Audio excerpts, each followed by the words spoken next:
juste à côté de Washington, D.C.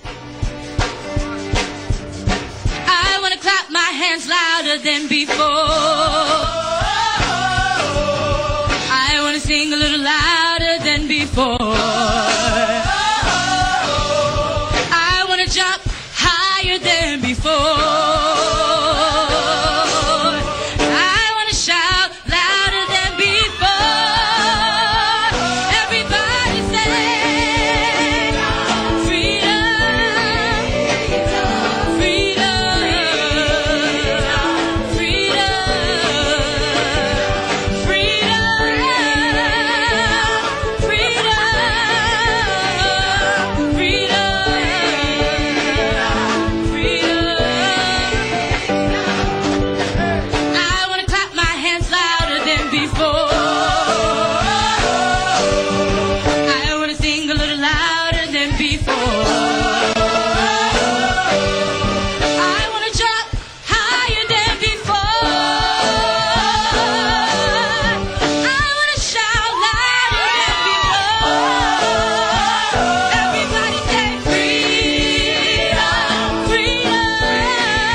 C'est l'école des études internationales, les relations internationales, les études sur la résolution des conflits, le développement international, la communication internationale. Bon, bref, tout ce qui est international. C'est une école qui a été construite juste après la Deuxième Guerre mondiale, au début de la guerre froide, initiée par le président Eisenhower en 1951. Elle avait pour but de créer une école américaine spécialisée dans les études internationales pour étudier les relations entre les différents pays. Et voilà, c'est mon alma mater, comme on le dit ici. C'est ici que j'ai fait mes études universitaires. Je me suis spécialisée en politique internationale avec une concentration sur le Moyen-Orient. Une particularité dans cette ville, c'est que toutes les rues portent le nom des États. C'est vrai. Et American University est située sur le Massachusetts Avenue et le Nebraska Avenue. Vous pouvez remarquer là, c'est juste le Nebraska Avenue, c'est écrit sur les plaques. Je pense que c'est ce qui fait un peu la beauté de DC parce que tous les 50 États ont une avenue spécifiquement attribuée. Alors nous, Africains, nous devons d'abord savoir que les États-Unis, ils invitent nos dirigeants pour leurs intérêts. Ils invitent leurs dirigeants pour accroître leur pouvoir, pour accroître leur prospérité sur le continent. Donc il ne faudrait pas être naïf et penser que les États-Unis nous invitent pour nous aider, pour faire la charité, parce qu'en termes de relations étatiques, la charité n'existe pas. Toute charité a un but, et le but des États-Unis, c'est de devenir plus puissant, de devenir plus riche. Donc comment est-ce que l'Afrique pourrait profiter de cela pour grandir également? C'est à nous de faire le pour et contre. Il faudrait que nos dirigeants soient en même de ne pas tomber dans le piège des États-Unis en acceptant toutes les positions économiques néolibérales que les États-Unis offriraient. Et il y a des contrats comme quoi vous pouvez ouvrir vos frontières, on importe tout ce que nous voulons chez vous, vous importez tout ce que vous voulez chez nous. Les gens disent ah, on peut importer tout ce qu'on veut aux États-Unis, on dira oui, mais c'est vrai que ça sonne bien, mais la réalité est que qu'est-ce que nous produisons pour exporter aux États-Unis au même rythme que ce que les États-Unis produisent pour importer chez nous. Donc au final, nous serons toujours les dépendants, nous serons toujours les grands consommateurs. Une des missions essentielles de ce comité stratégique, pour ne pas dire du groupe des ambassadeurs, c'est de faire en sorte que nous puissions identifier les thèmes qui pourraient être des thèmes d'intérêt majeur pour nous. Et à cet égard, bon, nous avons a priori pensé à l'AGOA qui va arriver à échéance en 2015 et notre souhait le plus ardent c'est de faire en sorte que la voie soit renouvelée pour au moins une quinzaine d'années à partir de sa date d'expiration pour permettre plus de visibilité visibilité et de lisibilité aux opérateurs qui sont bénéficiaires de ce African Growth Opportunity Act qu'est l'AGOA. Alors donc, nous sommes persuadés que sur ce point, en tout cas, aussi bien du côté africain que du côté américain, nous sommes, du côté américain, il y a le côté de l'exécutif, du gouvernement, que du côté du Congrès. Bon, nous sommes tous désireux, soucieux de voir cet instrument de coopération privilégiée renouvelé. Donc, AGOA figure en bonne place en ce qui concerne nos préoccupations. Ensuite, il y a aussi les échanges commerciaux et les investissements qui constituent une de nos priorités, sans compter les questions de paix et de sécurité.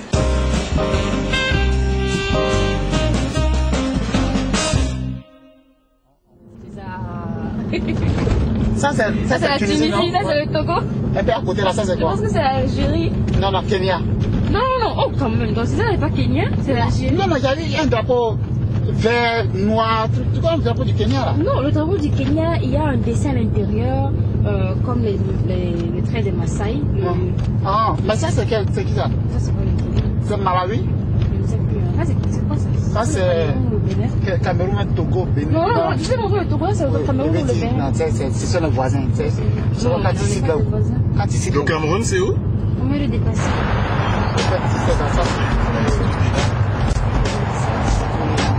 Ça, c'est pas ça, c'est ça. Mais le reste de Côte d'Ivoire, il y a même des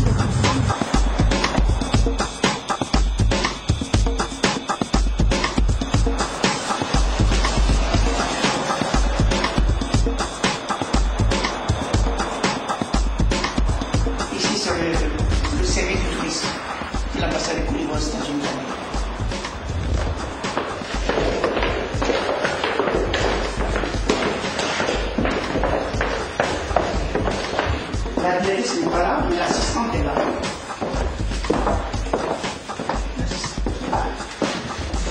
C'est l'assistante qui est futuriste, Fatih. Et c'est M. Kono de la Voice Africa. Et comme la Côte va être choisie parmi les pays en plus de la visite des chefs d'État, les grands chefs d'État qui ont venus en août. Et on a déjà parlé à l'ambassadeur qui va conclure l'interview. Donc il veut interroger les différents services. Moi je demande la directrice n'est pas là. Comme tu es là, bon, tu vas lui dire que tu fallait me prévenir un peu pour que je m'arrange. Non, c'est l'original. Je suis malade actuellement. C'est l'original qui est bon. Non, c'est quelques mots seulement. Ici, c'est le département du tourisme, rattaché à l'ambassade de la Côte d'Ivoire aux États-Unis. Et la directrice en charge, c'est Madame Kamano Sylvie Sewell. Elle est actuellement en mission en Côte d'Ivoire et je suis son assistante. Moi, c'est Mademoiselle Diabaté Bintou. Et voilà, donc nous sommes là pour promouvoir la Côte d'Ivoire à travers le tourisme aux États-Unis. Ici, chaque année, bon, on essaye d'organiser des journées portes ouvertes à l'ambassade pour faire découvrir notre pays et quand même présenter notre culture. Est-ce que, je vais commencer par la question, est-ce qu'il rentre? Est-ce qu'il que ça? Oui, est-ce qu'il rentre? Je ne saurais le dire. Peut-être M. Poimon. Moi, je viens tout juste d'arriver dans cette ambassade, il y a seulement 5 mois. Mais pour savoir qu'il rentre, il faut bien qu'ils me fassent eux-mêmes un retour. C'est-à-dire qu'ils me demandent qu'il envoie les documents nécessaires pour que je certifie ce document-là, que je retourne ce document-là au consul. Le consul fasse le nécessaire pour qu'eux ils puissent avoir donc tout le nécessaire pour pouvoir rentrer. Mais depuis que je suis là, je viens d'avoir le premier dossier de celui-là qui cherche à rentrer. Le premier dossier, il est encore là. Voilà. Et le premier est encore là. C'est lui qui cherche, n'est-ce pas, donc à rentrer.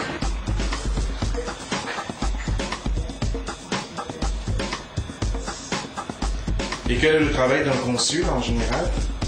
Ben, écoutez, s'occuper des intérêts des Ivoiriens vivant aux États-Unis. Dans un premier temps, d'abord les identifier, leur délivrer des documents en plus de leur passeport qui établissent, les documents qui établissent leur rapport véritable avec la Côte d'Ivoire, mais surtout avec l'ambassade, par les cartes consulaires, que nous appelons les cartes consulaires. Établir pour ceux qui ont des enfants déjà ici établis, faire par exemple l'état civil. En fait, le service consulaire c'est un peu la mairie. Voilà, la mairie au sein de l'ambassade, c'est-à-dire le service d'état civil. On délivre les actes de naissance, on enregistre pour ceux qui sont déjà nés. Il peut y avoir des mariages ici, ou quand ces mariages sont déjà célébrés aux États-Unis, nous recevons les récépissés de célébration. Nous délivrons donc, nous enregistrons ces mariages et nous délivrons les livrets de famille. Voilà, donc c'est vraiment le service de l'état civil, en plus de tout ce qui peut être fait pour ceux qui ont une situation par exemple difficile, par exemple leur rendre visite ou écouter, envoyer voir au niveau des familles les difficultés qui nous sont signalées bien entendu, et pour les Ivoiriens qui se sont signalés ici, qui vivent aux États-Unis. Voilà, parce que bon, nous mettons les informations à leur disposition sur le site de l'ambassade, mais aussi nous les appelons de façon en relation personnelle, officielle, pour pouvoir nous assurer de leur position, de leur situation ici, nous rendre compte de leurs difficultés et tant que faire se peut, apporter les solutions qui sont administrativement possibles. Dans mon domaine, nous avons déjà le Massa que nous venons de célébrer en Côte d'Ivoire. Je pense que ce marché des arts et des spectacles africains peut très bien trouver sa place aux États-Unis. En 2017, nous avons les Jeux de la francophonie qui vont se tenir à Abidjan. Et donc, je pense que nous pouvons drainer du monde à cette occasion-là à Abidjan.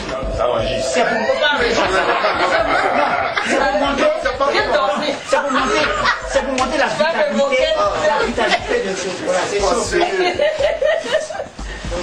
Voilà, M. Touré, c'est l'on fait les visas pour ceux qui vont. Qu'est-ce qu'il faut comme document pour obtenir un visa?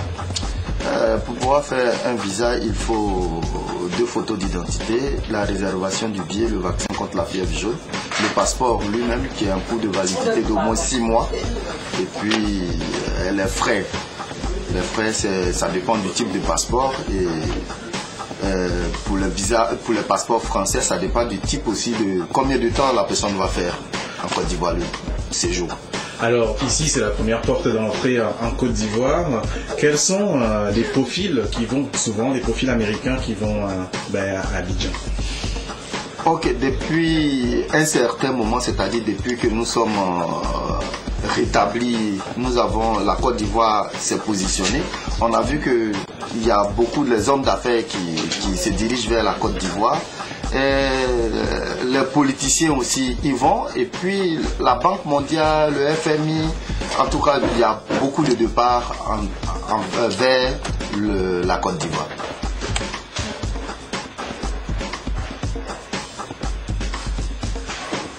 C'est un musée ici. Hein? C'est un musée.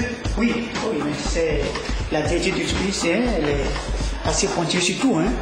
Oui, elle est très portée dessus et vraiment.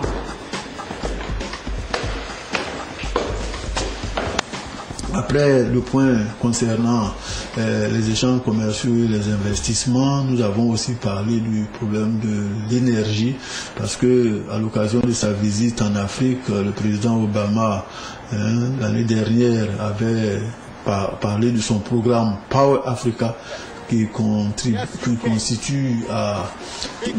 vise à accroître le potentiel énergétique, pour ne pas dire l'interconnexion, l'accès à l'électricité au niveau des pays africains. Parce que il a dit avec beaucoup de pertinence que sans l'électricité, il serait difficile d'envisager des activités qui vont dans le sens du développement sur le territoire africain. C'est pour cette raison qu'il a lancé ce programme dans lequel le secteur privé est appelé à jouer un rôle prépondérant. Et pour commencer, il y a 6 pays qui ont été visés. sur une liste initiale, à savoir le Libéria, le Ghana, le Nigeria, le Kenya, la Tanzanie et l'Éthiopie.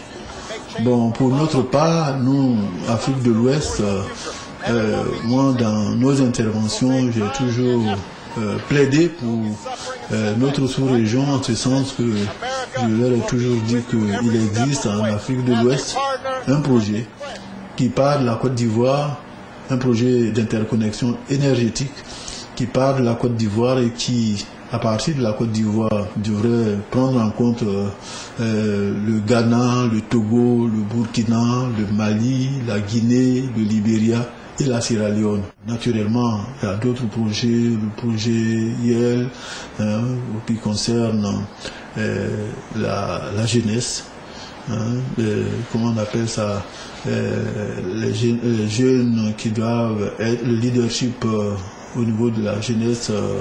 C'est un sujet auquel le président Obama accorde aussi une grande importance, qui vise à faire venir 500 jeunes aux États-Unis pour les mettre dans les conditions d'augmentation de leur leadership. Voilà. Je suis arrivé, le rêve réalisé. Non, rassurez-vous, je suis absolument pas du tout Barack Obama, c'est tout. D'ailleurs, je n'ai pas les compétences, encore moins le physique. C'est juste pour vous montrer ce pupitre, le pupitre devant lequel il s'adresse en général à la nation lorsqu'il décide de parler debout. Il y a aussi à côté son bureau. Vous comprenez bien qu'on ne pourra pas véritablement aller dans son bureau, mais plutôt aller filmer la relique de son bureau. Mais voici le pupitre. Par contre, un pupitre 100% réel, 100% vrai, le pupitre devant lesquels les présidents des États-Unis, les différents présidents successifs, y compris le 44e qui est actuellement Barack Obama, s'adressent à la nation américaine.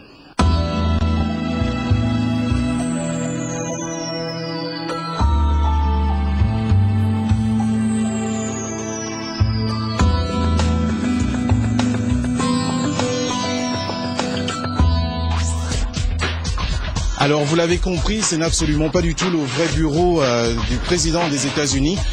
Nous ne pouvons pas filmer le bureau ovale à la guise. En général, ce sont les services secrets et les services de communication de la présidence qui filment et transmettent les images donc au reste de la presse.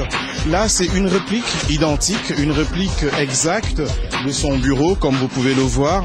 Et là aussi, par contre, c'est une petite exclusivité que nous vous proposons.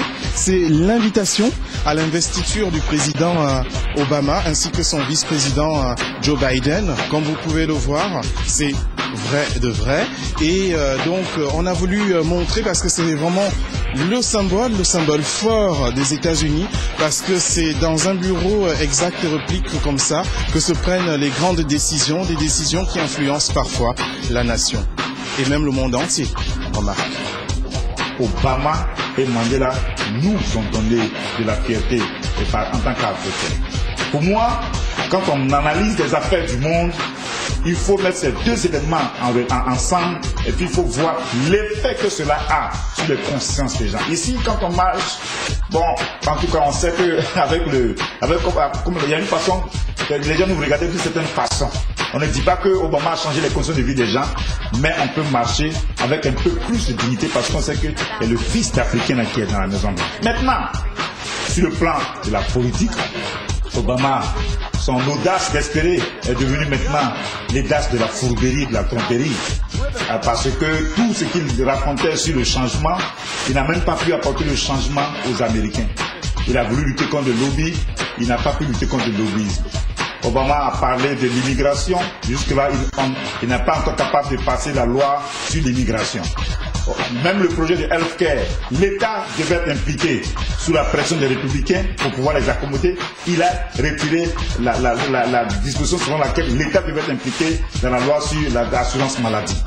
Et puis, quand on parle de changement et qu'on veut guérir la planète, et qu'on se voit en train de poursuivre la militarisation de l'Afrique, et quand on voit qu'on a parlé de changement et on n'est pas capable d'engager l'Afrique comme il se doit, par rapport, par exemple, au développement de l'énergie, avec la construction, par exemple, du projet de Inga autour de la rivière Congo. Quand on n'est pas capable de faire toutes ces choses-là, pour nous, l'audace d'espérer de Barack Obama est devenue l'audace de la fourberie ou l'audace de la tromperie, et c'est devenu des discours creux. J'ai beaucoup d'estime pour lui, mais voilà un peu le bilan. Quand il partira, on ne saura pas. Voilà un peu comment est-ce qu'il sera, les gens se souviendront de lui. Quand je suis à Washington, aux États-Unis, je suis l'homme le plus heureux. Ah, il ne faut pas me chercher. Il ne faut pas me chercher parce que le président de la République, c'est mon neveu. Et son père, mon cousin, lui a donné mon nom. Mais enfin, vous savez, il y a les francophones, les anglophones. Nous, les francophones, par exemple, on dit Roger. Hein? Quand on veut appeler un monsieur Roger, on dit Roger. Mais les anglophones, ils disent Roger. Hein? Nous, les francophones, on dit l'ancien président Ronald Reagan. Mais les Américains, ils disent, parce que tu leur dis Ronald Reagan, ils disent, ah, non, non. Mais tu dis, qui était, il dit, ah, Mr. Ronald Reagan. Vous voyez? Donc, moi, j'ai la version française, Bakary Bamba. Mais la version américaine, anglaise, donne Barack Obama. Je sais qu'il y a beaucoup de bruit, mais c'est pas grave. Est-ce qu'on peut avoir les impressions à chaud au sortir de ce spectacle? Ben écoute, un très grand honneur et une fierté pour moi quand je sais que nous sommes à Washington, la capitale de l'anglophonie, et que moi, francophone, on m'accepte. Vous avez vu le monde qu'il y a, et le public était merveilleux. On m'a accueilli comme pas permis. Vous étiez dans la salle, je ne sais pas ce que vous en pensez, mais moi, je suis content du public et je pense que je ne me suis pas trompé. En voulant passer un moment de convivialité, de faire rire les gens, je crois que ça a marché.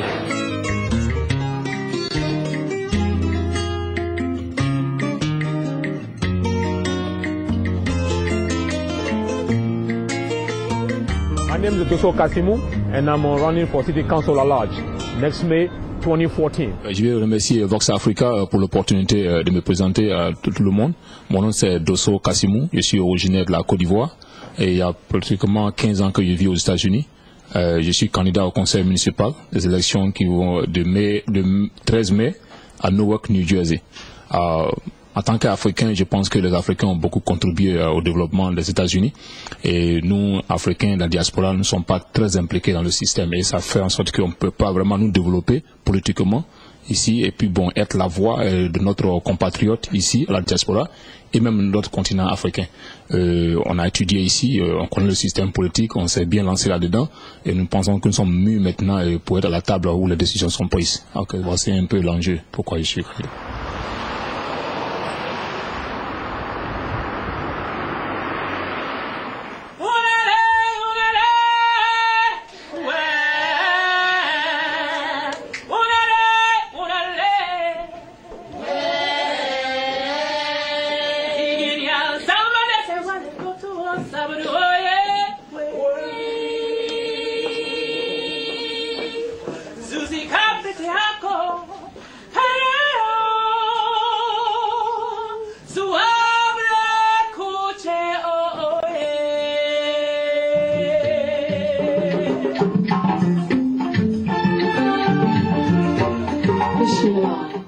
Voici 2 ans, 12 jours que nous avons organisé ici à Washington le lancement de la campagne pour l'inscription au programme Compédium des compétences féminines de Côte d'Ivoire des Ivoiriennes de la diaspora. C'est pour moi un réel plaisir de communier de nouveau avec vous en votre qualité de compétente féminine des États-Unis issue de la base de données du COCOFSI, mais aussi avec les hommes et les femmes venus partager ce moment avec nous.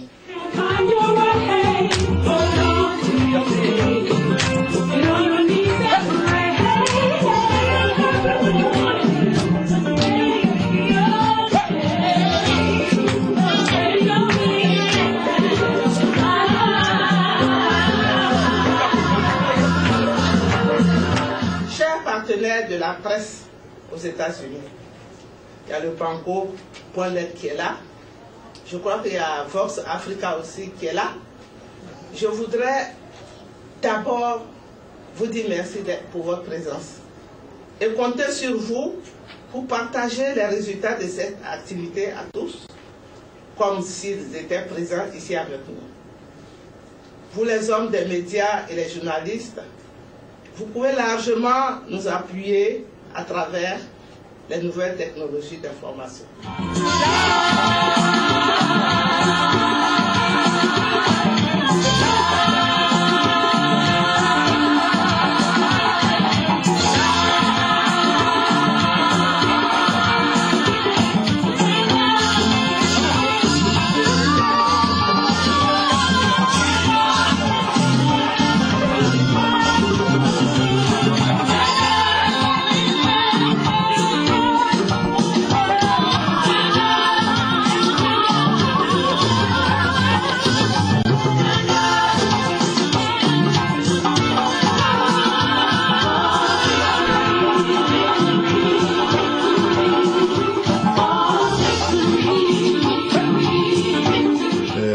Je pense que ce sommet est en soi une bonne chose.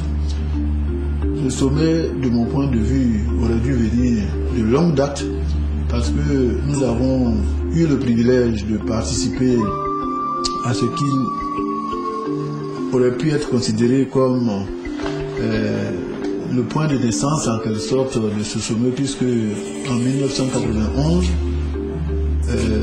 avec le révérend Sullivan, les Américains, notamment les Afro-Américains, avaient effectué une visite dans le cadre du tout premier sommet qui s'était tenu à Abidjan, en Côte d'Ivoire, et les déclarations qui avaient été faites à l'occasion de cette rencontre, je dirais même de ce sommet, avait laissé croire que ce sommet allait être institutionnalisé au niveau étatique.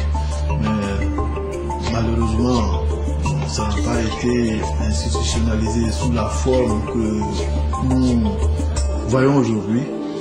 Donc c'était déjà un premier pas. Et je suis persuadé qu'avec ce sommet convoqué par le président, à l'initiative du président Obama, ne fait que venir établir ce qui aurait dû être fait de longue date. Ah, on dirait à Paris, mais sauf que c'est puissance 10 avec là l'obélix de la place Concorde. Mais non, là c'est Washington Monument. Un monument d'ailleurs qui a énormément souffert en août 2011, puisqu'il y a eu un tremblement de terre pas très loin d'ici, 5,8 sur l'échelle de Richter. Et au-dessus, il y a des blocs de granit qui en ont pris un sacré coup. Même la structure, un tout petit peu, a eu quelques petites fissures. Rien de grave, hein, ça tient largement bien. Ils sont en train de rénover. Si je suis là, c'est pour tout simplement vous dire au revoir, hein, car on arrive à la fin de cette aventure américaine. Une escale à Washington, la capitale du pays de l'oncle Sam, d'ici pour les intimes. N'oubliez pas, à la fin de cette émission, vous aurez un mail qui va s'afficher, je ne sais pas là ou là, c'est le réalisateur qui va décider. Réaction au pluriel, @voxafrica.com pour les critiques, les encouragements, les félicitations aussi, hein, on en a besoin. N'hésitez surtout pas, hein, surtout que les patrons, ils regardent. Hein. Et quant à moi, je vous dis, si vous le voulez bien, à très bientôt pour une nouvelle émission. Allez, ciao, ciao.